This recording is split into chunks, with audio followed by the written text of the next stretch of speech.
The Fourth Monkey in the English Vice by Jameson Gray. The ornament lay broken upon the hearth, a clean break, and although in twain, not evenly so, instead divided so that the more well-known of the three wise monkeys constituted one part. The fourth, less common monkey formed the other.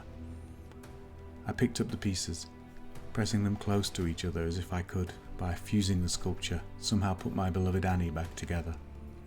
Annie had loved this ornament, a gift from a Japanese patron who'd been a regular some years previous, but who had long since returned to what she referred to as his mysterious Orient.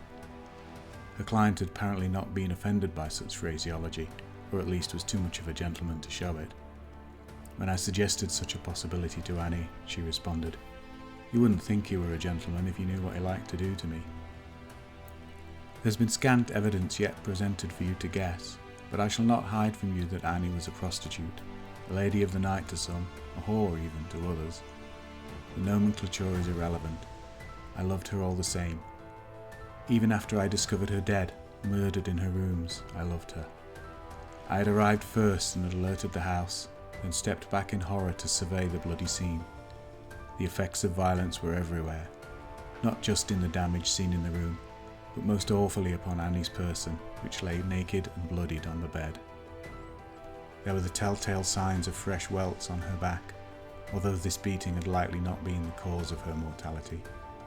Nor was it the bruises on her once beautiful face. Rather, it was the huge gash across her throat, still pouring her lifeblood onto the sheets, that had done for my Annie. At last I could look upon this atrocity no more, and turned away, and it was as I stood with my back to the room I discovered the broken monkey ornament.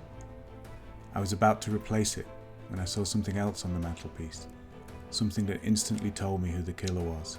Killers, to be precise. A more upstanding member of society might not have done what I did next, but I make no such claims for my own propriety. I knew well enough to understand Annie's death, no matter how brutal its nature, would be of scant interest to the authorities, that she would become another statistic and nothing more. As I replaced the greater part of the ornament on the shelf, I pocketed this evidence. With it, I also secreted the fourth monkey, knowing full well I already had a plan for vengeance.